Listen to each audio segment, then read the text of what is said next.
Le dialogue de Sainte Catherine de Sienne, deuxième partie, la réforme des pasteurs, chapitre 17. Comment dans les mauvais ministres règne le péché de luxure.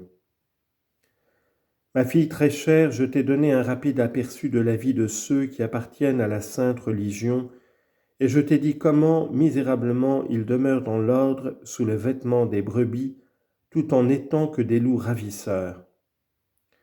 Je reviens maintenant aux clercs et aux ministres de la Sainte Église pour déplorer avec toi leurs péchés qui découlent tous de ceux dont je t'ai déjà parlé à propos des 3 colonnes du vice.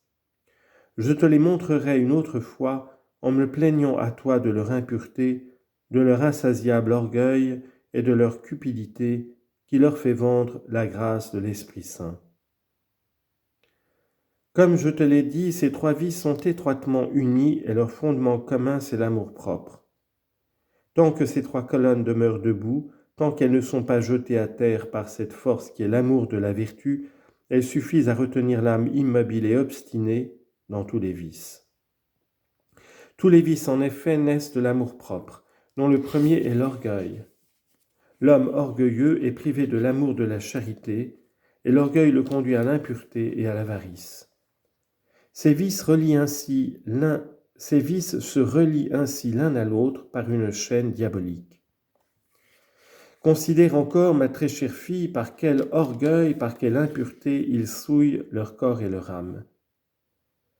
Je t'en ai déjà dit quelque chose, mais je veux t'en parler à nouveau, pour te faire mieux connaître la source de ma miséricorde et t'inspirer une compassion plus grande pour ces malheureux.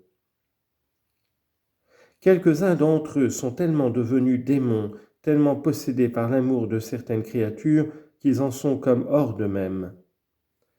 Ce n'est pas assez pour eux de n'avoir plus aucun respect pour mon sacrement et de n'attacher plus aucun prix à la dignité dont les a revêtus ma bonté.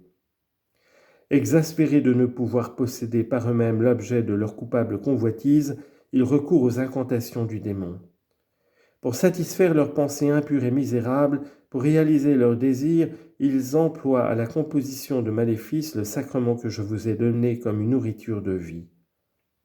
Les pauvres brebis confiées à leurs soins dont ils devraient nourrir les âmes et les corps, ils les tourmentent ainsi par ces détestables moyens et par d'autres encore, dont je t'épargnerai le récit pour ne pas t'affliger davantage.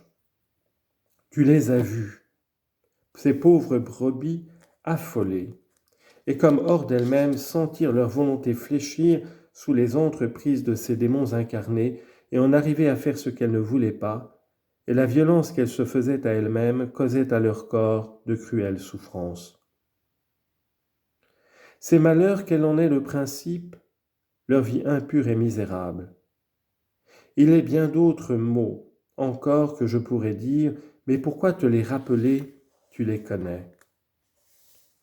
Ô fille bien-aimée, la chair qui a été élevée au-dessus de tous les cœurs des anges par l'union de votre nature humaine à ma nature divine, voilà à quelles iniquités ils la font servir.